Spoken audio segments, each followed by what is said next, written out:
Baby Lucy ఈ మధ్య మొన్న బాగా ఫీవర్ వచ్చినప్పటి నుంచి అనుకుంటా, అప్పటి నుంచే ఈ పాలు పెరుగు సరిగ్గా తినట్లేరు, చాలా తక్కువ చేసారు.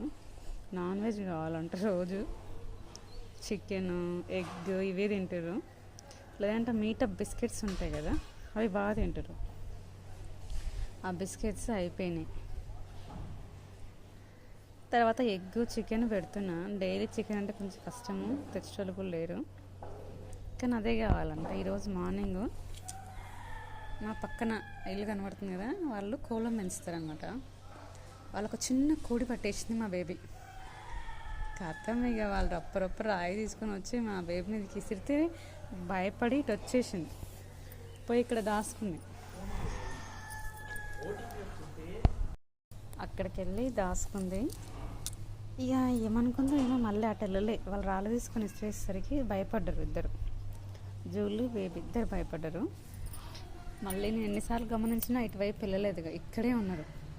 ఇక మా పక్కన గేట్ దగ్గర అక్కడ ర్యాంప్ ఉంది కదా, మెట్లు, ఇక్కడ లేదంటే మా ర్యాంప్ మీద, మా ఎదురుంగ ర్యాంప్ మీద అక్కడ ఇక్కడనే ఉంటారు. భయపడ్డారు బాగా. మా గణేష్ కూడా ఇటువైపు రావడానికి బాగా భయపడతాడు. నేను వచ్చి పిలిస్తేనే గణేష్ ఇటు వస్తాడు, లేదంటే రాడు. అక్కడే మా వెనక గేట్ వైపే కూర్చుంటాడు, అక్కడే పడుకుంటాడు. మా ఇంటి ముందల ఆమె అయితే ఏమనదు, ఆమె కూడా అప్పుడప్పుడు ఫుడ్ పెడుతుంది గణేష్కి. అలా పడుకుంటే మాత్రం వాళ్ళు ఏమనరు. మా గేట్ ముందు కూడా ఇట్లే పడుకుంటారు, నేను కూడా ఏమనను. మా పప్పిని బాగా అరుస్తుంది వీటి మీద. ఇక్కడ అన్నీ ఫిల్అప్ అయిపోతాయి. ఇక వీటికి ఫుడ్ పెట్టడం నాకు కూడా చాలా కష్టం అయిపోతుంది. ఇంకొక వారం రోజులు అయితే. అయినా మా నాన్న ఒక సొంత ఇల్లు కాబట్టి ఎవరన్నా ఏదన్నా అన్నా కూడా ఒక మాట అనొచ్చులేని ఒక ధైర్యం చెప్తే, వీటిని కొడతారు పాపం, మనం లేని చూసి వాటిని కొడుతుంటారు.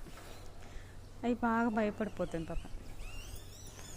అగో మా జూలీ, అక్కడ ఉన్న జూలీ పిల్లలు బాగా సపోర్ట్ చేస్తుంది. లేచిన జూలీ